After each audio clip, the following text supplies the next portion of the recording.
welcome to another episode of Hackers, Misadventures in Scale Modeling. Today we're going to look at a new book from the series Real to Replica. It's number 3 in the Red series from Phoenix Publications.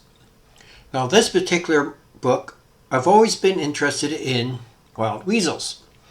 I have a book. I'll have to put it up. I don't have the book right now, it's packed away, but an old series of Osprey books on wild weasels. Well, this is a new one.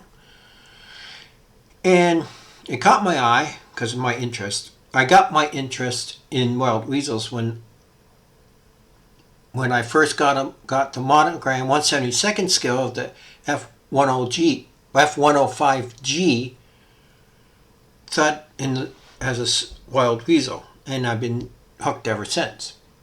Now this book is very interesting. It consists of, if I remember correctly, it's 139 pages, roughly. Actually 140 pages. Now it gives you a lot of history. It starts out with talking about the origins of electronic warfare back in World War II and the emergence of wild weasels during Vietnam and electronic warfare aircraft. So from there it goes from the first wild weasels, which was F-100F Super Sabres, to using F-105s, to using F-4Cs, to using F-4Gs. And then it progresses from there to using F-16s. The book breaks down each aircraft used. So let's have a look. I'll show you. Basically, this is the contents. Glossary of terms, okay? Now, introduction. It gives you all the history that you need about wild weasels and that. Now, I'm looking at the little monogram here, and I wondered what YGBSM stands for. Well, then I found out it means you gotta be S-ing me, if you understand what I mean. So that was termed by a guy who was electronics warfare guy inside a B-52, who was transferred to the Wild Weasel program and was put in the back seat of an F-100 and told what's going to be involved. And he says you got to be, and then went from there. So that's stuck to this day. Anyways, it gives you a history. Talks about wild Air Force weasels. The history, the use in the F-100s, the use of the two-seat suds, the history and development behind that. Oh, you gotta love thuds with shark mouths. To F-4Cs, and then they went to Ds, then to the G. And then that's where I left off reading. I've been reading it. I skimmed through most of it, then I started into it. Then we got into the F-16Js. Then we got into electronic warfare with the B-66 and the EF-111s, Ravens. I like the look of the Raven. I can't help. Look at that picture. Look here. Get a little closer. You can't find a more awesome looking aircraft. The electronic warfare Hercules. Then you get into the Navy where they've Sky Raiders, the EF-110Bs, which is actually the old Douglas F-3 Sky Knights. Use the two-seater intruders. Then we get into the prowlers, and everybody loves prowlers. I love prowlers. I think they were an awesome aircraft. For what they did an excellent job. And then we go to the AE-18G Growler that they're using today. Oh, I didn't even know. There's something I didn't know. They were using A7, two-seat A7s as well. Interesting. So we get into that. Then you get into the international World War II, the British Canaberras, the British Tornadoes.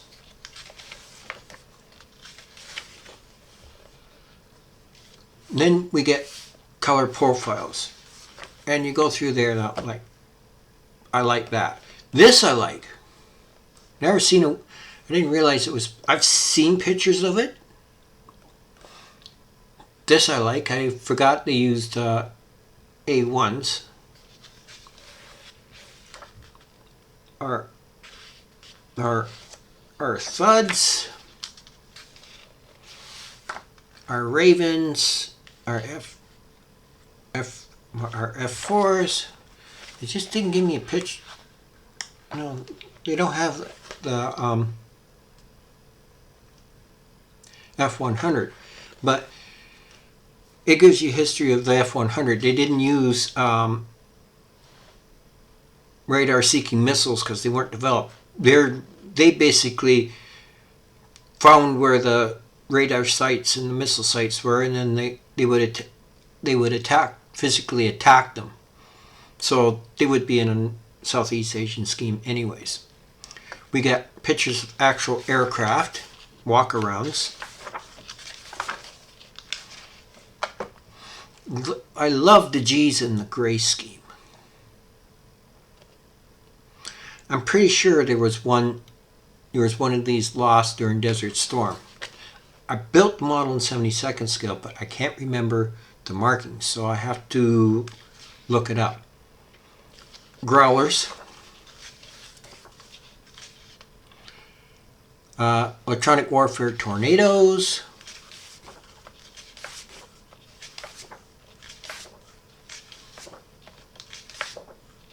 Italy's version. Like the prowler. The different missiles. Then we get into the models. I have two of these actually, 2.5 F4Gs. I'm going to build in 32nd scale. This is a Revell 32nd scale model. Good reference on the cockpit.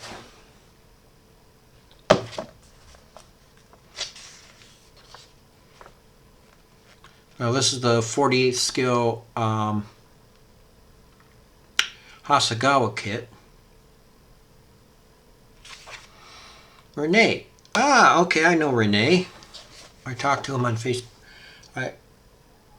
I watch his builds on Facebook, and I've also talked to him a couple times. He does marvelous work, I have to say. Who was the other guy that built this? I've looked through this book already. Jazz Coleman. No, I have never talked to. I haven't talked to that guy. No, another one by Renee. Like I said, Renee does excellent work. Look at that 105. That's in 48 scale. The only sad part about this book is nobody does the Monogram one. 72nd scale trumpeter kit. but I like the I've built the Monogram one, and even though it's got raised panel lines, I'm still going to build it.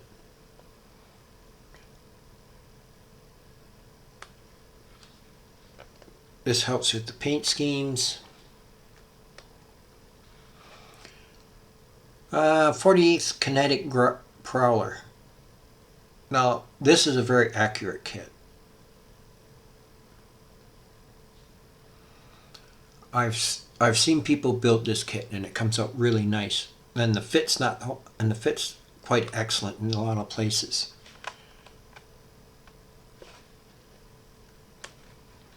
Gives you the painting.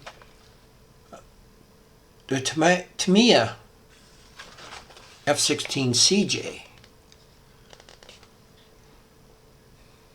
which is, what's this one by John Aston? I've heard of him. Seen him online, I think. Another lovely build.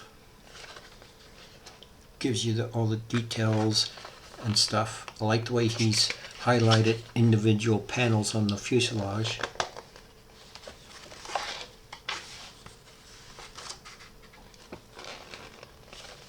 Renee's back again. Renee, you got 3 in the book. Anyways, Renee's done a 1/48 scale with the same aircraft.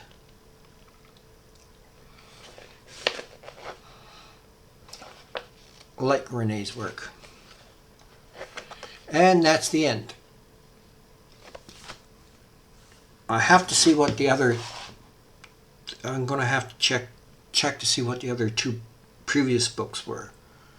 But I like this book. So far I've gotten into reading about the F4s. That's why there's a bookmark there.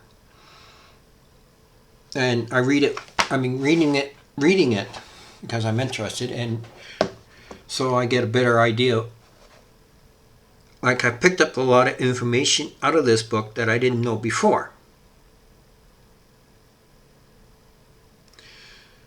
So, but it's sad to know that the F4Gs are no longer around. It's really sad. But it is what it is. You can only fly these things for so long.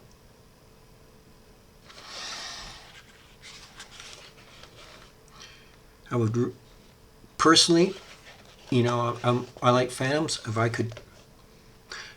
I had a nice big office and a lot of money, I would buy an F4 Phantom ejection seat just to have in the room. I would build a special stool for it and put it on a swivel and use it as a chair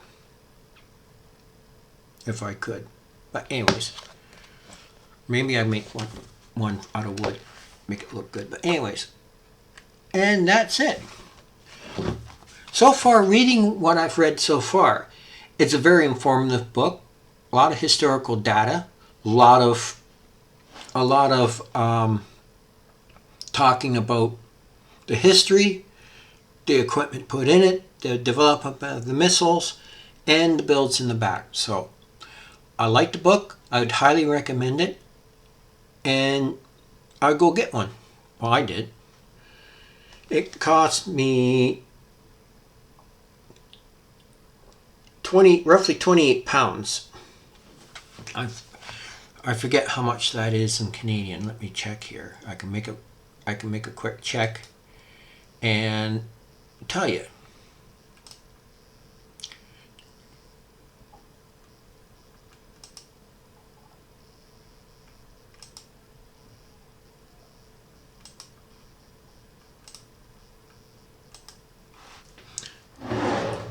I can tell you what I paid Canadian for it.